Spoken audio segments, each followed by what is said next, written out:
Hey, everybody. Welcome to podcast number 9 of Soulmates and Suitcases with my beautiful wife, Lisa Brearley. I'm Scott Brearley. And today we have Christa Rose. She is an Amazon bestseller. She's a go-getter for mental health. She never stops. Can you give us a little bit of your background? Absolutely. First of all, Lisa and Scott, thank you so much for having me on your show. I've watched a couple of your other podcasts and they are amazing, amazing guests too. So, a little bit about myself. Well, I'm from Canada, Ontario, and it actually snowed today. Probably not where you are at. Yeah. But so, yes, I'm an Amazon #1 best-selling author of my book. It's called Skip the Pain. Experience of Pleasure, that made Amazon #1 bestseller. But my tagline is cut the crap that's holding you back so you can live the life you love. And it's really all about trying to move yourself from a place of pain to a place of passion and purpose. So I'm also a TV co-host. I'm an energy healer. I'm an international speaker, which you'll find out a little bit more about that later. And I do all sorts of things. I work one-on-one with people. I do like different energetic Reiki. I'm a Reiki master. So yeah, I'm just thrilled to be here. We're excited to have you. We're excited to have you. Oh my gosh, we probably could talk for hours because we have so much. I think you have so much to offer, and your #1 bestseller. You have amazing tips in there and things that people can use on a daily basis. But part of your story is about surviving a head-on collision. This is several years ago now for you. Can you tell us a little bit about your journey through that experience? Yeah, it went through kind of like multiple experiences, all seemed to happen at once. So I was kind of like a perfectionist and a people pleaser. And so I was one of those people who had to do everything right and went to school and became a nutritionist and got a job and everything, got married, was trying to kind of fit in that box. And it was one day, everything I thought, okay, now I'm happy, I have everything. Well, you never know when one thing, can take it away or can make it seem like it's taken away. So I was driving home from work one day and it was the first day of spring.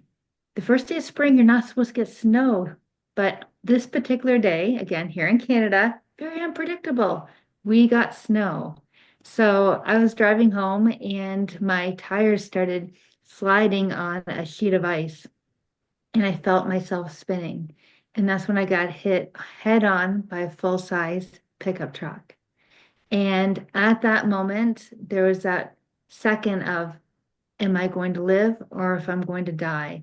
And what was going through my head? And, what's going to happen with, our child? And did I tell my husband I loved him before I left today? All those things, started coming back.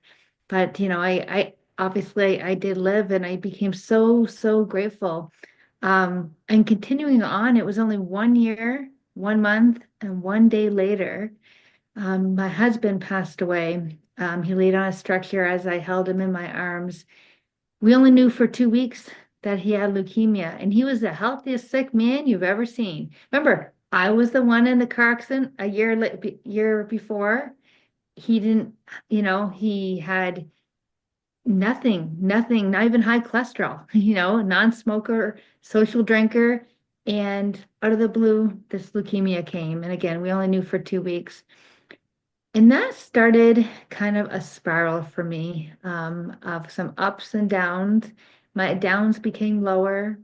So I started spiraling into a depression that ended up turning into some addictions. I started off with the pain pills from my car accident because I was in pain, not realizing that emotional pain is something I was trying to numb out too. So when I was going to the doctors and saying the pain pills aren't working, he's like, "Well, here's more. Let's double them." because that's what our doctors do. And you know what? He had good intent, and I really thought that my pain was physical, but what I was doing was just trying to numb it out. And thank goodness, I mean, I did spiral, and I think we all have to hit a point, our own point of rock bottom. And my point when I was laying on the ground and literally on my kitchen floor and looking up and saying like, I can't do this. I'm in so much pain. What can happen? And I swear at that moment, I had this spiritual awakening and I just felt this rush of love. And it was like my life said, it's not over yet. You know, you can still get help. And something that I rarely did was ask.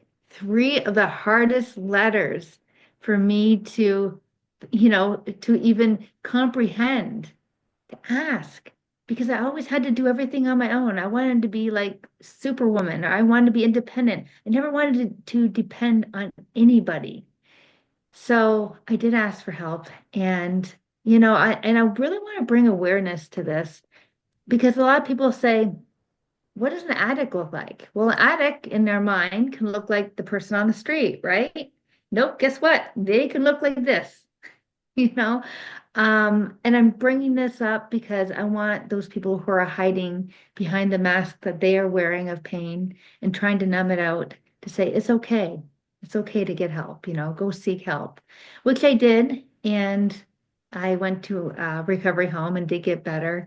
And worked all the way up to 6 years ago. Life kept happening over and over and over, and I'm now battling a chronic illness. And I got to a place where I couldn't talk and I couldn't walk, and I was in a catatonic state. And it was a rare disease, and they kept passing me around from doctor to doctor. I call it doctor shopping almost. I had so many diagnoses. I mean, I think they were making some up, but not one doctor thought about sending my blood work to a special place to test for rare diseases until finally a hospital a few hours away from here. I don't even remember. I was sent there by ambulance because I had like 20 some odd seizures and like I said, I was intubated and everything. And then that one doctor sent it away and he said, this is what you have. And it's called Anti-GAD65 and Stiff Person Syndrome. And they say, 1 in 1 million. I don't care. Someone has to be that one, right? So I really want to say first of all, for the doctors, if someone doesn't fit in the box, there's so many different rare diseases. It takes one draw, whatever, to send it away. Give the benefit of the doubt of maybe this person, something else is going on going on within them. And for all the patients who are suffering, don't just settle for a diagnosis, because if you're not getting treated correctly. So once we knew what it was, I was able to get the proper treatment. And then I slowly had to work on my mindset and, learn how to walk again and talk again. And I was given 4 years to live, and I'm on my 6th year. So Yes, you're 1 in 1 million, 1 in 1 million. And you've turned this pain into a passion, and maybe in looking back as kind of 2020 vision, what do you feel, I think this experience or those experiences that you've had in your life, what did it teach you about how you show up today? that's a great question. I think the most important thing is gratitude. I had to find gratitude in every event that I went through. So if it wasn't for my car accident, I would have never valued time. And if it wasn't for my husband passing away, I would have never known what true love was. And if it wasn't for this illness, I would have never valued health. So I came to a place of finding gratitude in the smallest things. This Christmas, I had pneumonia and double pneumonia. I was grateful as soon as I could breathe again. Something as simple as the ability to breathe, we take for granted.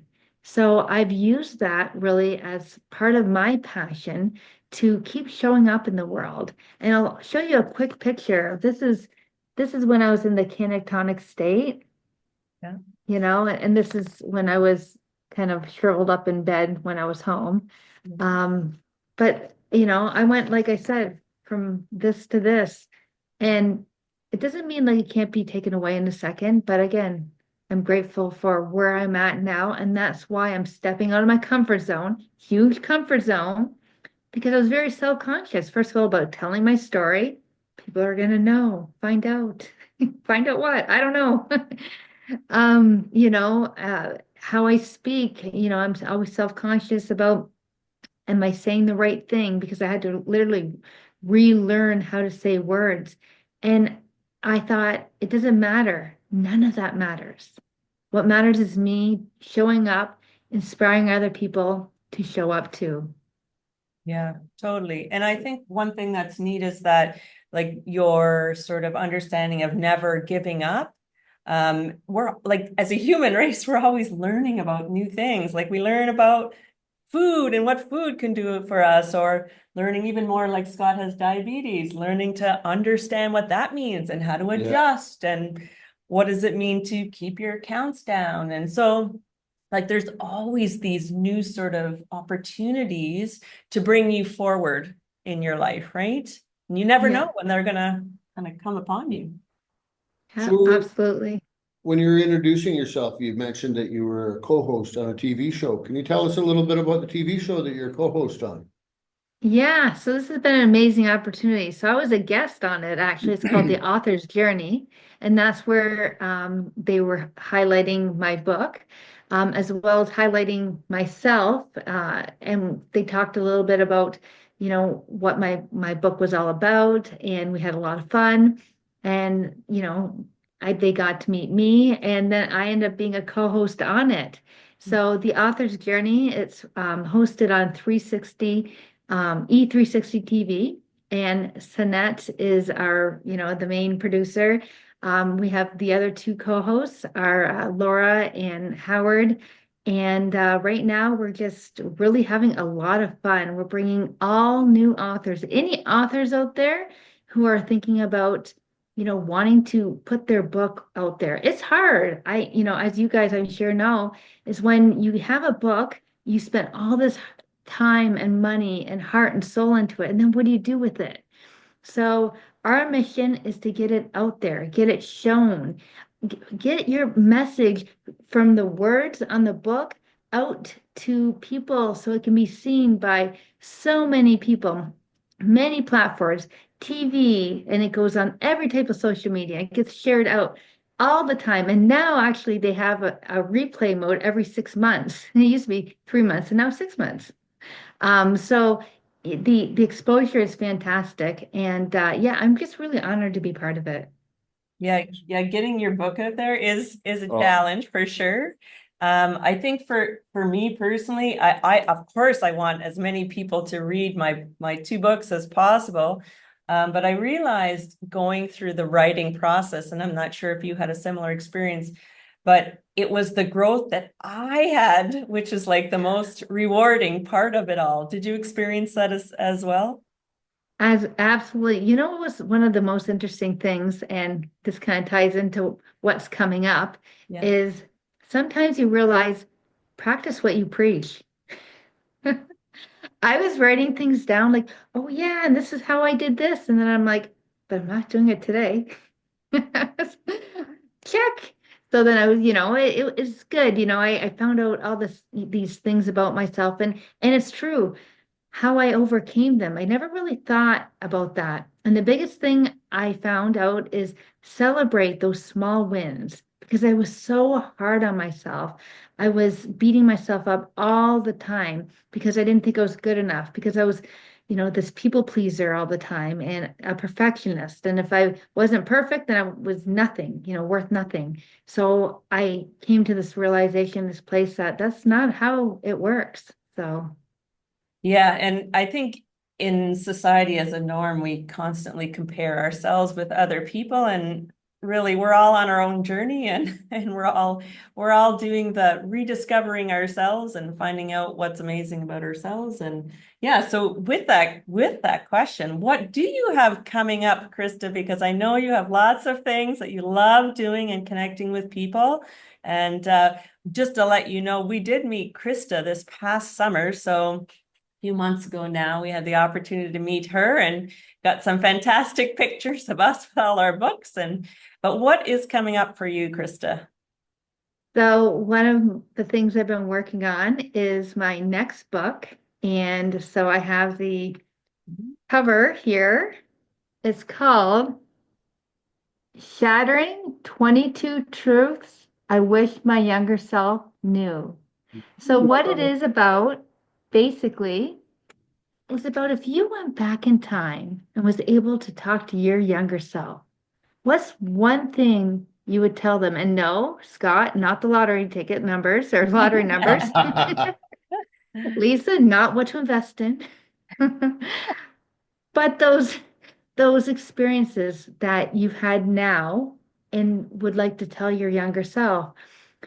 So this actually was a deal that came to me through Amazon, and I was not planning on writing another book because it took a lot for me to write my first book.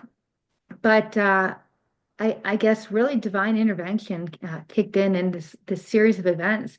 Not only did this deal come in, I started out writing a completely different book, and then it went like rare and it went different. So the way it says Shattering 22 Truths, and where I get that is in the back of here, I have 22 insights I talk to my future self.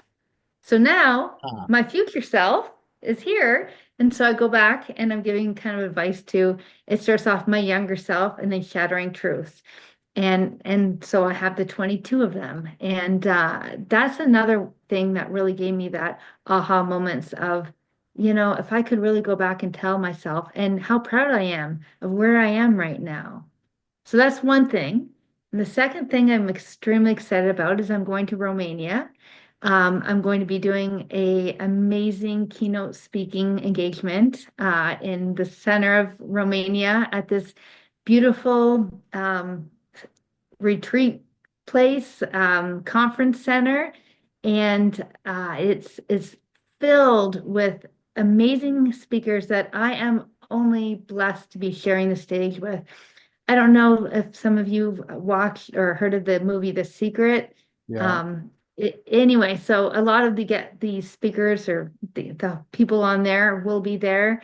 The late Bob Proctor, people who are now, kind of taken over for him or speaking, his truths and his teachings, they will be there as well. So that will be October 3rd, 4th, and 5th. So if you're around Romania or want to come on down or up, wherever you are in the Yeah. world. Exactly. What will your topic be? What is your focus for that speaking engagement? So I'm going to be speaking about the acronym WAIT. And that stands for what am I thinking? And you really think about that. What are we thinking? Are we thinking, oh my goodness, I'm such a slob because I left dishes in the sink. And it can stand for why am I talking? So why am I talking? Is it because I want to try to impress you, or am I gossiping and spreading hatred, or am I speaking poorly to myself? And that's the thing that we also have to be careful. Again, people are going to think I'm a slob because I have, pillows all over the ground. They're not perfectly on my couch. So that kind of thing. What do we say to ourselves? I'm fat. I hate my hair. It's too frizzy. I'm this and that. Slow down. And I talk about, would you tell your best friend that? So it's time for us to be our own best friend. And then the last acronym for WAIT is what actions I'm taking. So are we Are we putting kindness out in the world?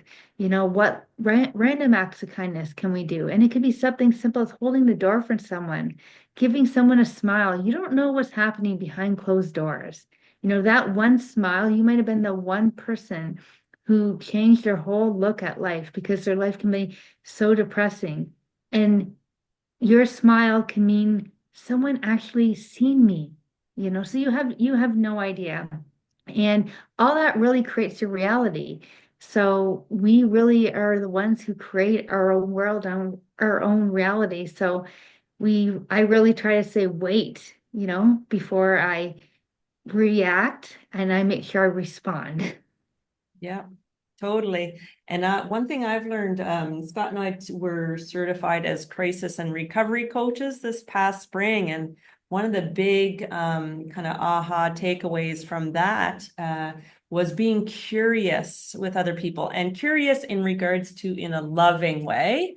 Mhm. So because I've come to kind of realize that I feel like that's one of my superpowers is to understand that these two things, and I'm pointing to my ears, stay open all the time, and my mouth closes so I can listen to others, and just for them to be able to share as to where they are in life or what's going on or their challenges, and not to feel like I have to solve something of theirs or I have this fix or something like that. So it's kind of like what you're talking about on the weight. Yeah, those are great insights. And I think that a lot of people need to hear that because I know for my generation anyway, it was all about trying to fix everybody and fix everybody's problems, especially our kids. But now that I've, went through my own journey and I look back and say, no, we're perfect the way we are. That's the only way we're going to learn our lessons and learn how to deal with life is if we have these life challenges. So absolutely. Yeah. You were talking about making people smile. We were just on a trip and we were up, it's called Moon Bridge. And we went to this teak shop 2 days in a row, and there was this little, I believe she's from Miramar. And she's only how old? She's under 20 and she can speak 5 languages already.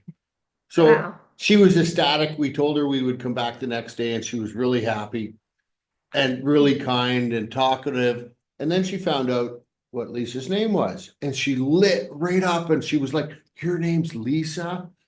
And so we were confused at this. So we Googled it later. And in Thailand, where we happen to be, being named Lisa is the luckiest thing that you can have.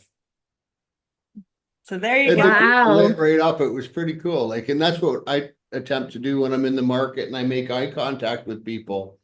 It's just to help them Absolutely. smile. And it's like not my job to make them smile, but just put the energy out to smile. And Yeah. And you ever notice when you walk into a room, you can almost feel that energy. You can almost feel if people are, happy and if it's light or if it's like the tension, you can cut it, with a knife. So when you walk in the room, what energy do you want to bring? Do you Exactly. want exactly. to kind of fall into that negativity where people are, talking in the corners and whispering and different things? Or do you want to kind of sit back and smile, wait, how was your day? Say things uplifting. And when people start gossiping, say, I don't know about that, and just walk away or say something kind and loving. Say, really, that person's just was always so nice to me, or I've never seen that happen before. And someone can start to try to argue with you. That's happened to me a few times where you get into this conflict situation, and I may be right, but sometimes no matter what I try to do, I'm not going to convince the other person. And I realized this a few times, and I realized I'd rather have peace than be right. So sometimes you just have to agree to disagree. And There if you the other go. person won't take that because they're still hell bent and saying, nope, I'm going to give you all the proof that, whatever, whatever, I just say, I didn't know about that. And it's really, if you could take 1 second, this was my secret weapon. 1 second to see if there's anything that they say that can be valid, which usually there is, and just say that one point. So everything else you may not agree with, then maybe one small part, and you say, you know what? I'm not too sure, but that part, yeah, I can see your point of view. Yeah. Shifted the whole thing. Shifted. Totally. Right. Yeah, You make a connection with them, right? That's the big yeah, thing. yeah. Awesome. You have incredible insights, Christa, and amazing. Your book, can you show us again Your book is for sale on Amazon as well. Well, the other one I was the other one. referring to. Okay. Yeah, so skip the pain, experience the pleasure. And so people can get that on Amazon. And your other book, when are you expected for your other book to be available? We're hoping to have it out by September before I go to Romania. And a lot of my acronym is in the book because that's something I wish my younger self knew. And I think it will be, in general, as I start traveling a little bit more and doing more speaking, this is something that I think 22 become 22 more and 22 more, because when I'm speaking to amazing people, and I'm sure I would love to like have conversations with you. If you can talk to your younger self, what would you say? You don't know how to say it. You can answer me. I don't know. It's your show. But later on today, think about that. It's a good question. And then think, am I showing up today like I would give my younger self advice for? Yeah, exactly. And if somebody was to try and get hold of you, how could they get in touch with you? Like for even to go on if they're an author or if they just want to talk to you, how could they get hold of you? The best way, honestly, is to go to my website. And my website, it's very easy. It's christarose.com. And my first name, because people spell it with a K sometimes, my mom says Christ with an A. Please don't hold me to that standard. So Although C-H, perfect for a Canadian, eh? oh, there we go. I love it. Yes, CHRISTAROSE.com. So, or you can send me a message at messagekrista@gmail.com. Either one. You can connect with me on my website. I have all my social media platforms there, Facebook, Instagram, LinkedIn. And again, you can message me as well directly. And I always get back to you. So, Perfect. yeah. And you can find your books on your website. You can find my book on my One. website on Amazon, Barnes and Noble, Indigo, depending on what country you're in, and wherever else. But yeah, and I'm just so privileged. And I guess, while I have, this opportunity, I really want to thank everybody who's watching for supporting me, to becoming Amazon #1 best-selling author and giving me that confidence to keep going. So yeah, so I'm truly humbled and I'm truly grateful. Well, we appreciate your time here. Now, I'm going to go on your curtails of thanking people, because we as well, just like yourself, are Amazon bestsellers. And if you're interested in reading about our stories, my two stories, my first one's called A Year of Love, my second, 6 Months of Love. And Mine is My Perfect Storm.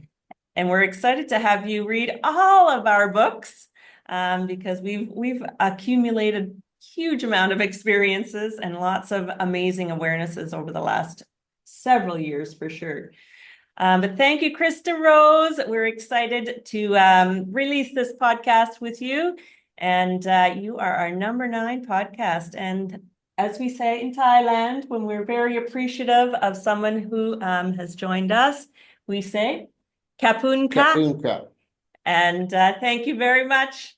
Puka to you. I hope I said it right, but thank you so much. I'm completely honored, and thank you to all your viewers for taking the time to watch this. So thank you.